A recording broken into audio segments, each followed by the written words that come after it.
Hallo, guten Abend Leute oder schönen guten Abend für allerseits.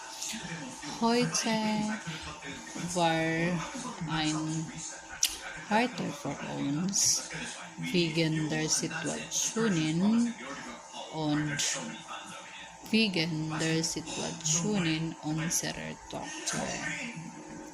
Ich habe das nicht gewartet, aber ich muss es akzeptieren und uns, ja Leute, dass ich alle auch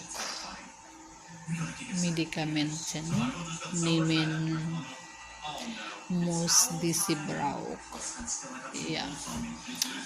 Und sie, sie immer, sie immer sagt, dass sie gesund ist, weil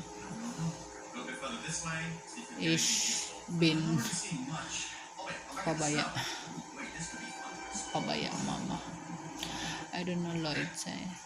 I have so regret. I have regret actually. Nung ikalintura siya, pabalik-balik.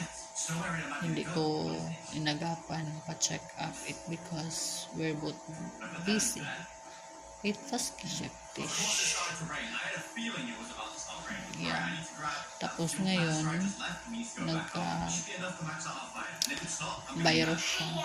Affected ang ITP. ITP means immune thrombocytopenia purpura disorder. That's the meaning of ITP, which is there's a virus there, and within 1 month, last month, nasira yung ITP niya. So affected ang platelet niya. Last week na ko siya pa-check up. Ang platelet niya is 57. Then pinabalik siya ng pediatrician niya, which is ngayon is 28. So nag-oral siya ng antibiotic tonight. So far, umiinom naman siya. Pero babalik kami para kunan siya ulit ang dugo by September 18. Dapat sa September 18 na yun.